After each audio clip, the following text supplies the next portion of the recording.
अमरावतीतील भटक्या श्वानाच्या हल्ल्यात गंभीर जखमी झालेल्या 10 वर्षीय सनिधी कावरे हिच्यावर सुपर स्पेशालिटी हॉस्पिटलमध्ये यशस्वी शस्त्रक्रिया करण्यात आली आहे. तिची प्रकृती सध्या स्थिर असून आयसीयूमध्ये डॉक्टरांच्या 24 तास देखरेखीखाली उपचार सुरू आहेत.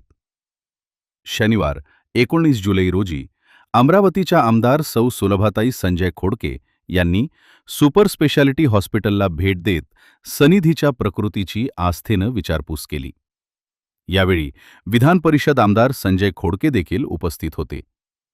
दोन्ही लोकप्रतिनिधींनी सनिधीवर उपचार करणाऱ्या डॉक्टरांच्या टीमशी सविस्तर चर्चा करत उपचाराची माहिती घेतली.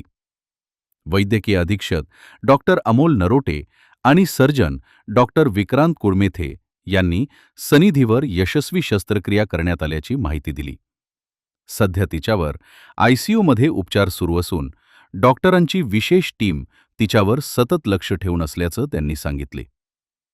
यावेळी आमदार सुलभाताई खोडके यांनी सनिधीची आई दीपा कावरे आणि वडील सचिन कावरे यांची भेट घेत संपूर्ण घटनाक्रम जाणून घेतला.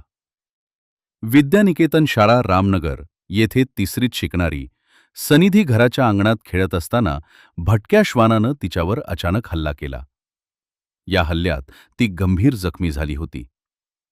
तातडीनं तिला सुपर स्पेशालिटी हॉस्पिटलमध्ये दाखल करण्यात आले. रुग्णालय भेटीदरम्यान आमदारांनी सनिधीला सुपर स्पेशालिटी हॉस्पिटलमधील सर्व आवश्यक आणि अतिविशिष्ट वैद्यकीय सेवा तातडीनं उपलब्ध करून देण्याचं तसेच शासकीय आरोग्य योजनांचा पूर्ण लाभ मिळेल यासाठी रुग्णालय प्रशासनाला आवश्यक सूचना दिल्या. सनिधीच्या प्रकृतीत लवकर सुधारणा व्हावी अशी अपेक्षा व्यक्त करत डॉक्टरांचं आणि वैद्यकीय कर्मचाऱ्यांच्या सेवाभावाचंही आमदारांनी कौतुक केले.